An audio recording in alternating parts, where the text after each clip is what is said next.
So this is our first joint event, AUI authors, together with the Hillary Clinton Center for Women's Empowerment.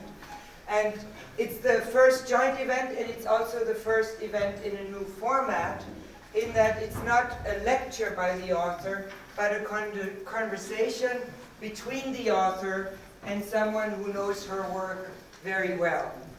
So I will introduce our speaker and then the person with whom she will have the conversation. Our author this evening, whom you all know, is Dr. Katja Elliot, who is a political scientist with a focus on gender.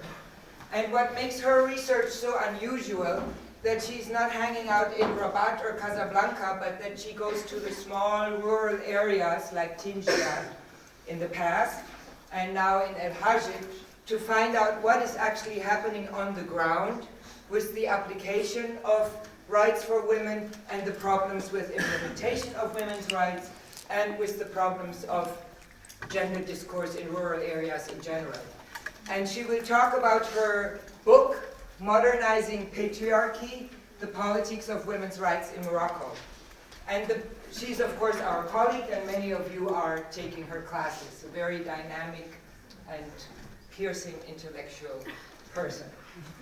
So the person who knows her work very well is Dr. Michael Willis, who was actually her dissertation advisor and has decided to spend his sabbatical from Oxford University with us here at Ifrane.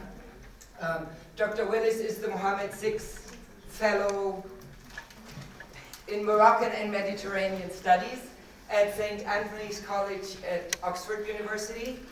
And he is also a very close AUI member. He taught at Akhawayn for 7 years when the university first started. And his most recent book is Politics and Power in the Maghreb, which many of you also study in your classes. So we are very fortunate to have a conversation between Dr. Willis and Dr. ŽVAN Elliot. Thank you very much for inviting me here to join as now an outsider to come in and be participating in events here. And I'm absolutely delighted to be here, to speak on this particular book, but also very, very pleased to be involved in a series looking at authors at AUI. I think the growth in the research profile in Akhawayn, and particularly in the School of Humanities and Social Sciences, has, I think, been one of the most marked developments that I've noticed since I was teaching here. And I think is one of the most important things that actually has happened and is continuing to happen at this university. I think ultimately a university's research profile, I think really more than anything else, and even though it seems strange to say that, the research profile is what marks a university out, particularly as it develops an international profile.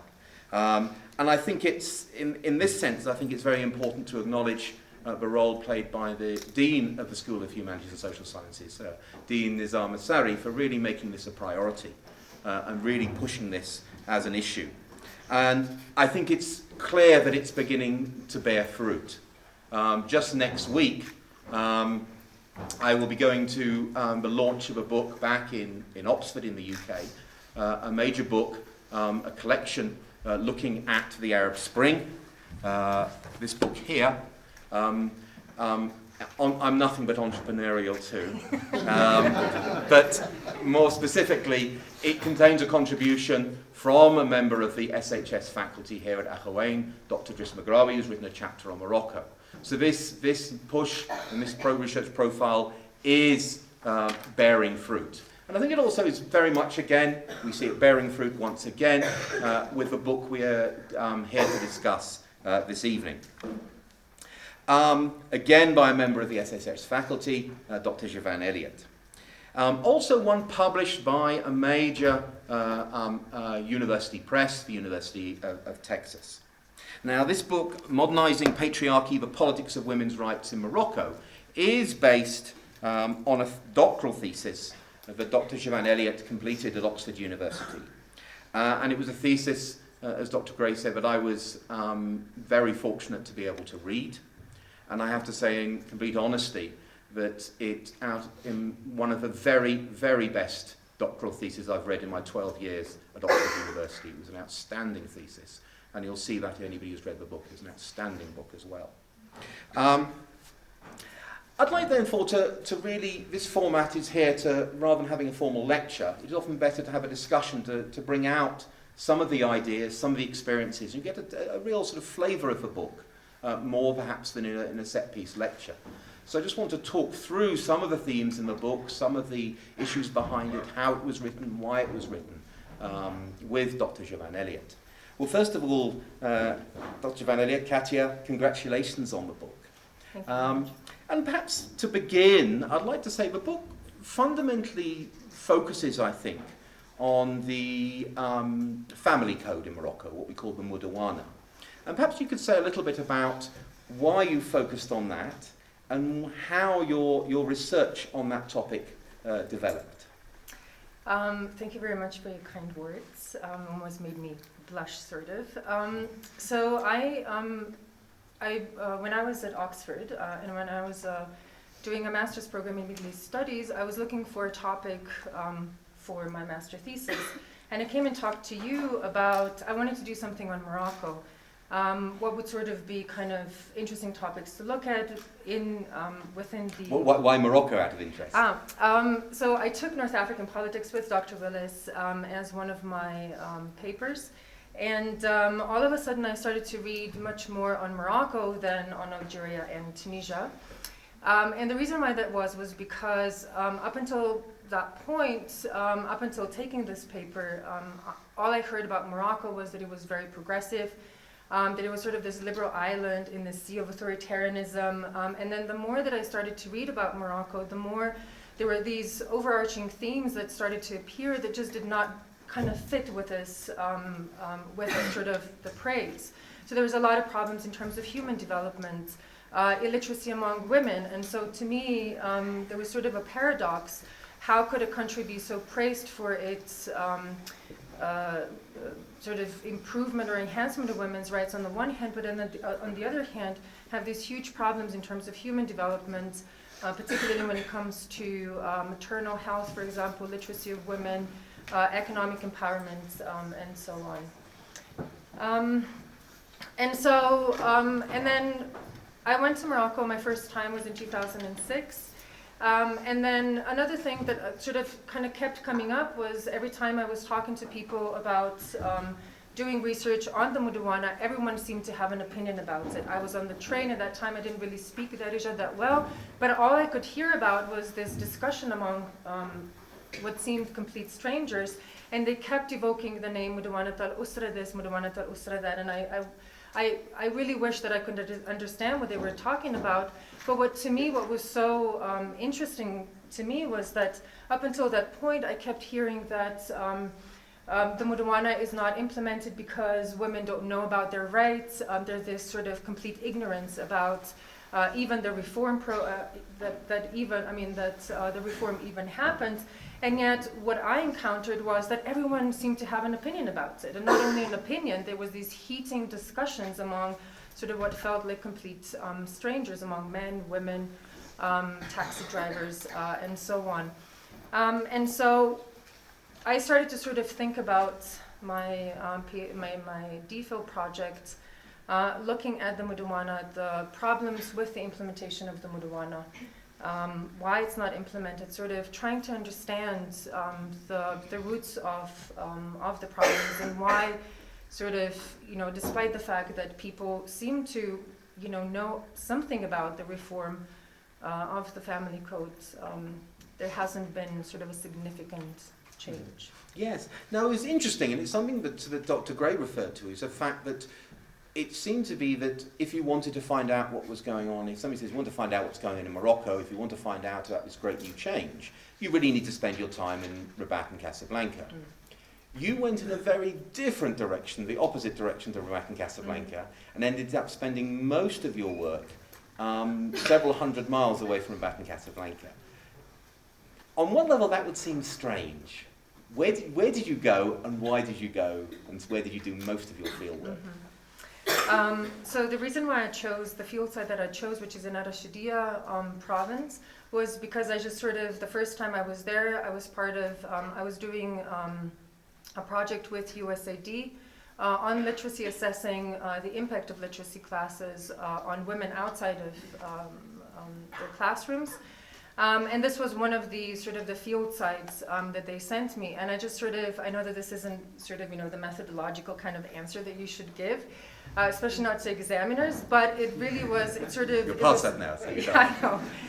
It was enchanting. It was beautiful. But, I mean, it did also, when I sort of thought about it from a more academic point of view, it made sense. So the area is on the main road that connects Ouarzazate with Arashidia. So it's the main sort of road in the south.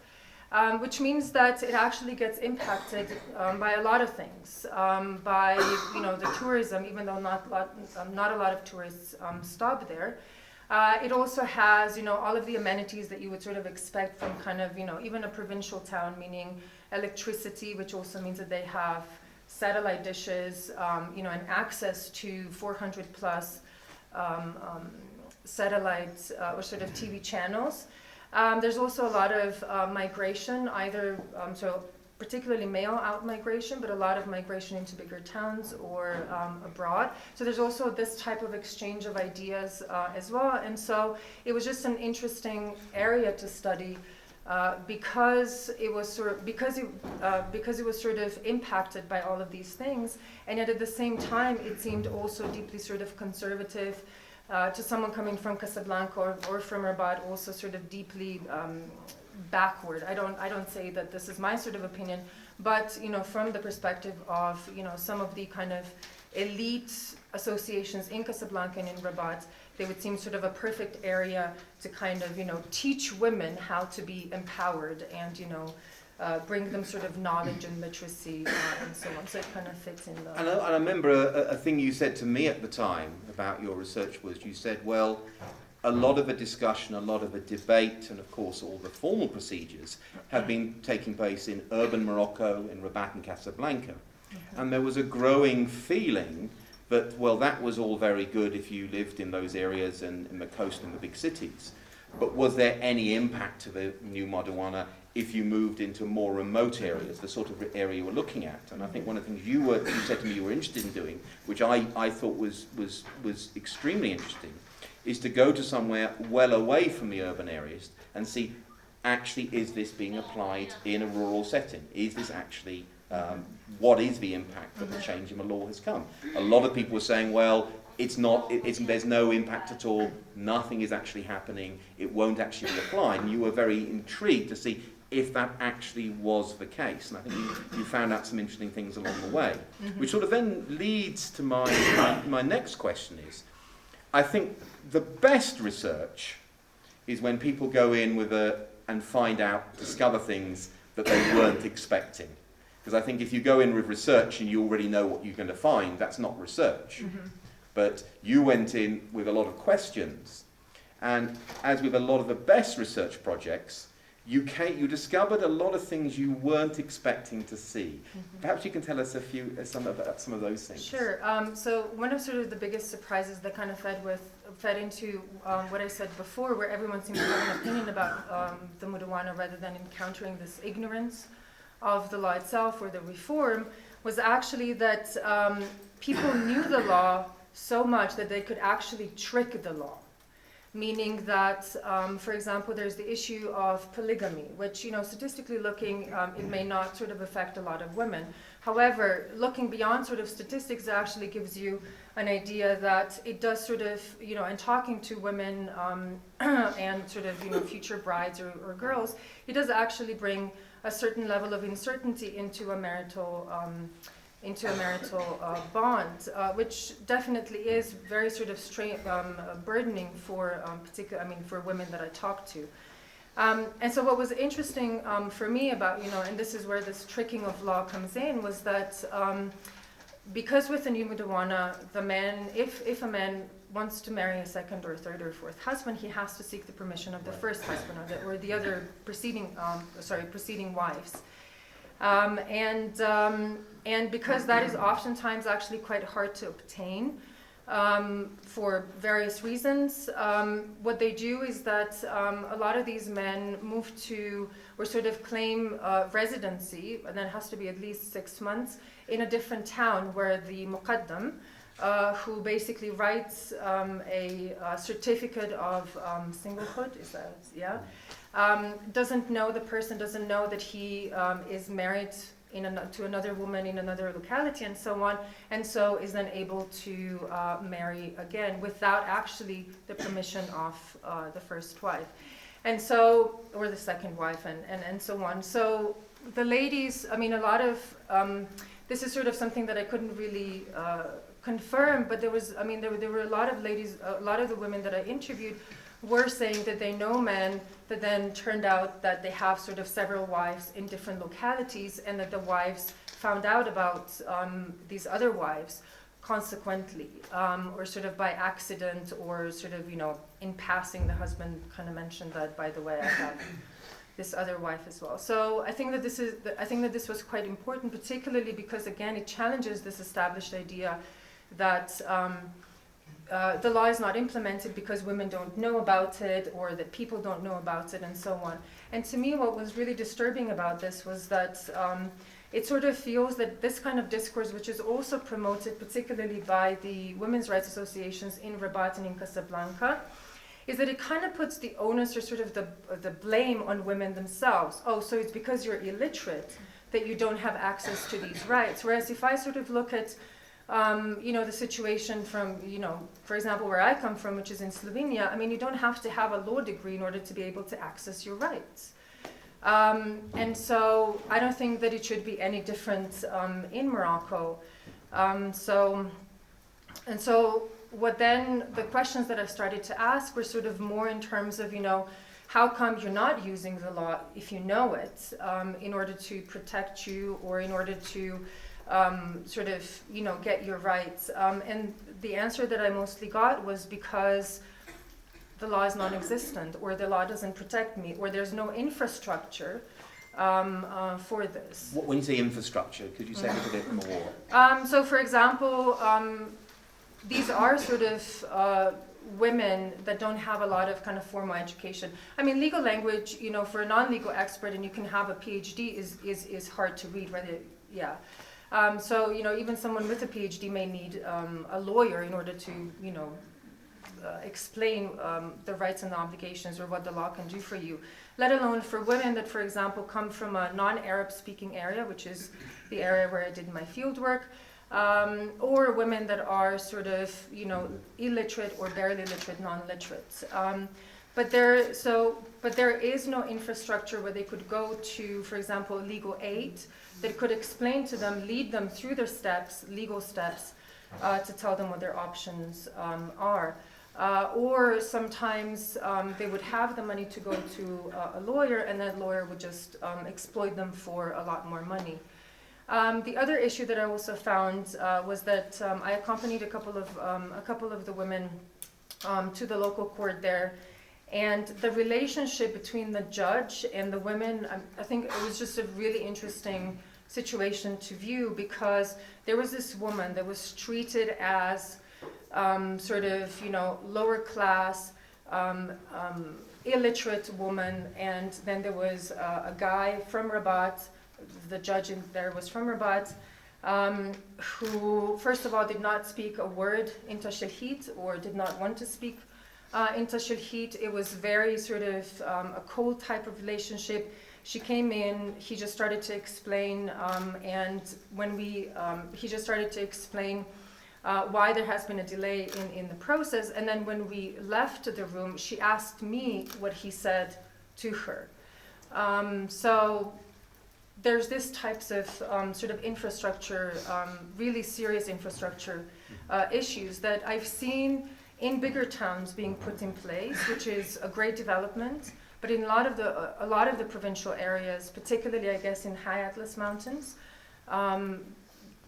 either because of lack of money, because they don't have people, because there's perhaps also because people don't want to go there as well, that women don't have the same sort of access or rights, basically.